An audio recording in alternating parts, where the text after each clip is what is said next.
My story starts when I was 16 years old. That's when my obsession with the deep web started.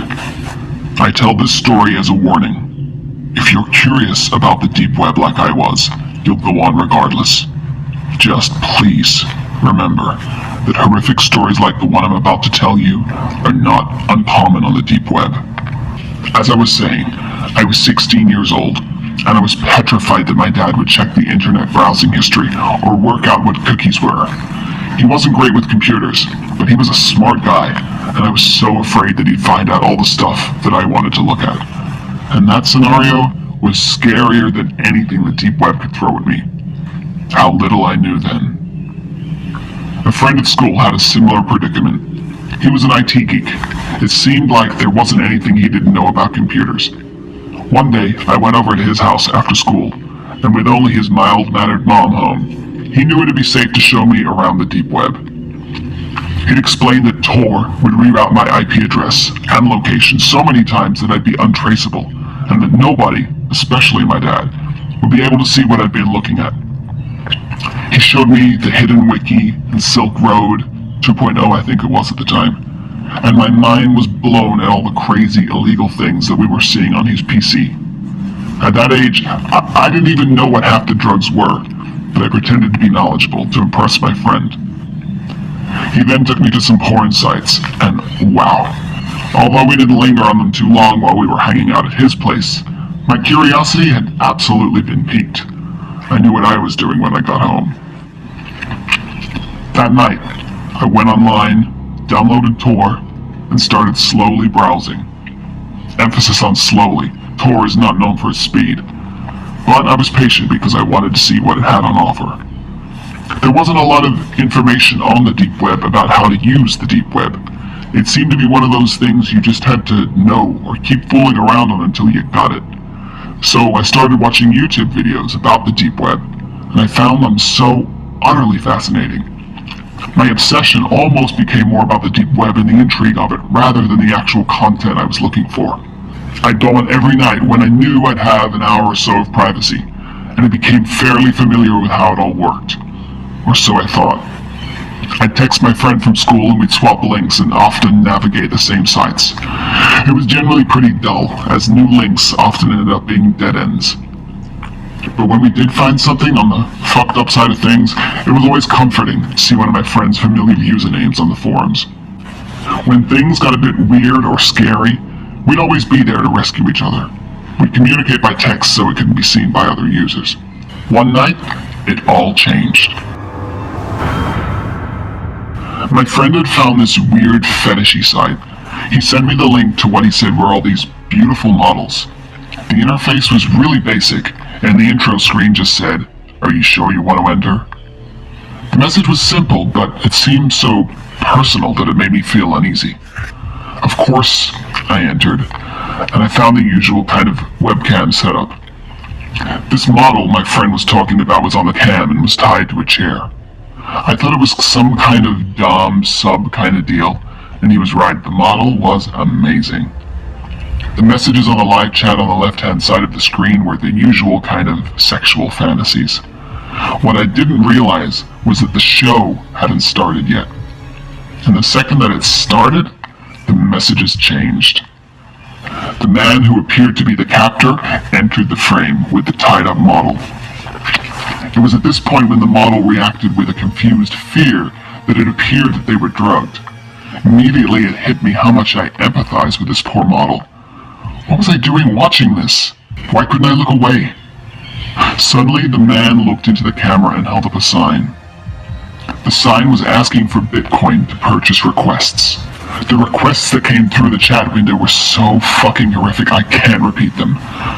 I wasn't so innocent that I didn't realize this kind of stuff didn't happen on the deep web. I'd seen hundreds of videos on YouTube, so I was more than aware that it did. But the cold, hard reality of seeing this beautiful model who wouldn't have been much older than 20, and seeing that potentially the requests that were being typed in were going to be carried out, made my heart beat so fast and gave me the worst hollow feeling in my stomach. The users, of which there were about 15, were bidding against each other with a ridiculous amount of money. I had a browser on my smartphone open so I could convert the amounts of Bitcoin into US dollars that they were bidding on. The amounts? They were astronomical. My friend was texting me like crazy. We'd heard all about these sites but only ever found inactive versions of them in the past. This one was live and buzzing and we were both freaking out. Even he was at the point of leaving, but again, curiosity kept us there. I wish we'd known what real consequences could have come from this. We were so young and stupid. The guy looking at the camera walked out of shot.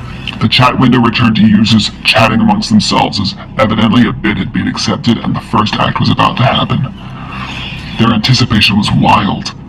Who were these people? How did they live with themselves saying the kind of fucked up things they were saying about this poor model? This was a living, breathing person with family and friends, and they wanted to do the most awful things that I could never have imagined. They'd noticed that my friend and I weren't contributing to the conversation. They called us the silent partners. I'm not sure if they'd worked out that we knew each other, but it certainly seemed that way. My friend and I were texting each other saying, "What should we say?" And "I think we should go." No sooner had we seriously thought about leaving, as the man who held the sign earlier had returned to the frame. But now he was naked and carrying a brutal-looking knife. He walked over to the chair. The camera zoomed in on the two, the man and the model.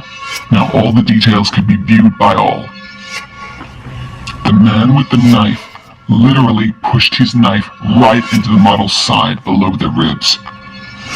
The shrieks of fear on the audio on the cam were sounds that I'll never be able to forget.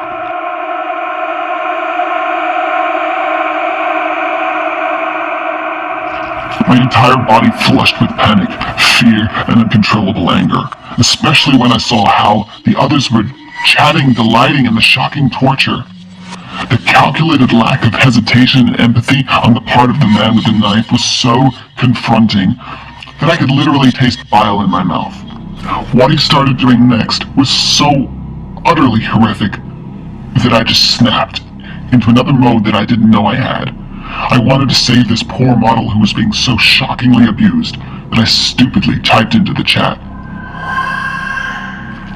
I offered large amounts of Bitcoin that I knew I didn't have to stop what was happening. This attracted an instant and terrifying response. The others on the chat window immediately stopped focusing on the model and started talking about the things they were going to do to me. They described me as young and ripe. My friend, he'd already left the room by this point. He was texting me furiously to leave the site. I had such mixed feelings. I wanted to make sure the model was going to be alright. But despite the fact that the man with the knife continued his shocking assault on the model, the entire chat thread was about me and what they were going to do to me when they found me. The way they were talking about it made it sound absolutely inevitable. Those few seconds of delay before shutting the site window may have been all they needed. Maybe they already had what they needed the second I entered the site. All I knew was that I had no power at all to save that poor model, and now I was their target. After I shut the window and closed every application on my computer, my friend sent me a text asking if I was out. I told him I was. He was so scared. I'd never seen him like this. He said to me, "What were you thinking?" At that moment, on my PC screen, a small dark window popped up and said, "Yeah, what were you thinking?" Fuck! They traced my IP address. I didn't even shut my computer down properly. I went straight to the power cord and ripped it out of the wall. So much for Tor making me completely anonymous. Then I got a text from an unknown number. It was a picture message. It was a photo of me taken through my computer's webcam seconds before I unplugged it. Then a text came through. It said, "You're so fucked." My heart has never beaten so fast. Again, I reacted completely on instinct. I just couldn't think rationally. I flew out of my bedroom and into the lounge room. My mom was sitting on the couch in her pajamas watching some tragic reality TV show. She didn't have a care in the world.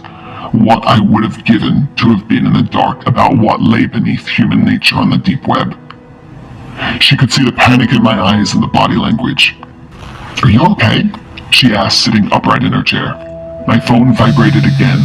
It was my friend this time. He'd screenshotted a text that he'd just received from an unknown number and sent it to me. All it said was my street address. Then another text came through from him. It said, "You've got to get out of there, now." My mom was standing next to me by this stage. "What's wrong?"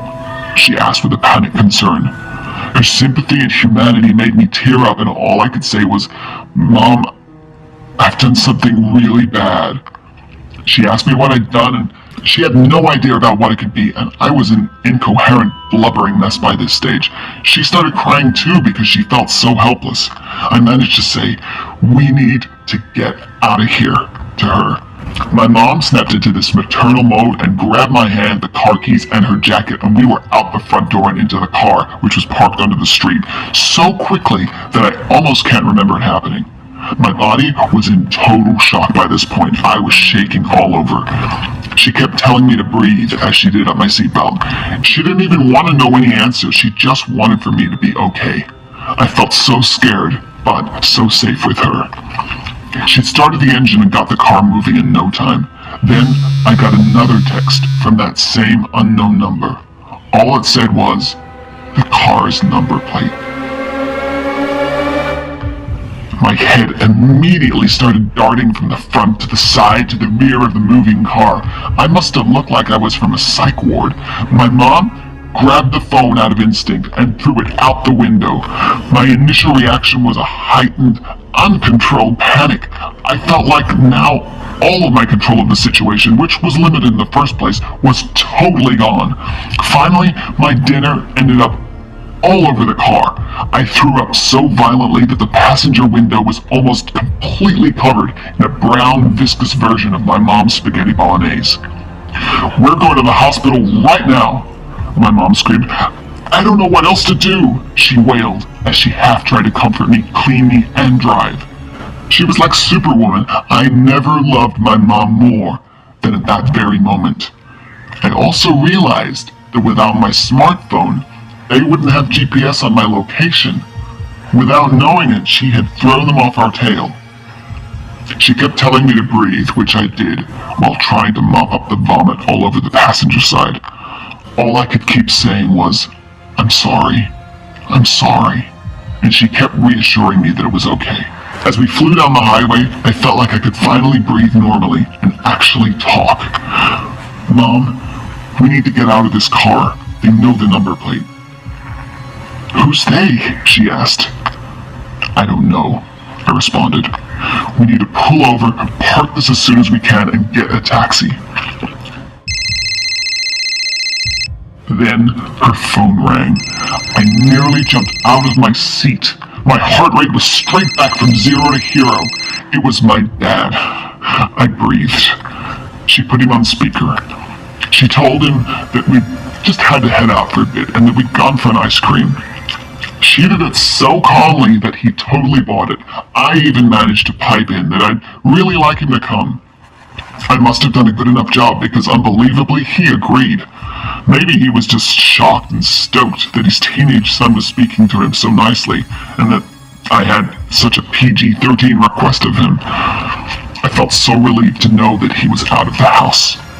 By the end of the call, my mom had pulled over next to a taxi rank and we were able to jump straight into a taxi. She asked the driver to take us to my favorite childhood ice cream parlor. It was about a 10-minute drive to the ice cream place, and it was a drive in complete silence. Both of us were too shocked to speak, and my mom didn't even know what was happening yet, but she knew this was not the place for that conversation. We arrived for our ice creams that neither of us really wanted to have. It was 10 p.m. on a weeknight, so the place was nearing closing time, and it was like a ghost town, which didn't help either of us to feel any more comfortable. We had ordered and sat down when my mom asked me if it was okay for her to use the restroom. I said of course. I was hyper aware of everything around me. The fans sounded so loud. The song on the radio was a piercing drone which drilled right through my skull. And the waitress tapping her long fingernails on the counter, It echoed eerily throughout the ice cream parlor. Then I saw my dad pull up through the window. I waved to him, so unbelievably relieved. At that point, my mom's phone that she'd left on the counter vibrated with a text. It said, "I hope you got an ice cream for me. See you soon." There was no contact next to the message. It definitely wasn't my dad who just walked in. I shot up as my mom walked back to the booth. They'd obviously got her details from the contacts on my phone. Fuck. "We have to go now," I ordered, with my mom's phone in hand. I made my parents leave their phones behind at that diner, and we left in a taxi on a very long holiday. I told them the whole story on that trip to their absolute horror. I almost felt guilty shattering their perceptions about what happens online, or maybe I just confirmed exactly what concerned parents of any teenager already feared. It worked. I'll never return to that site or the deep web again.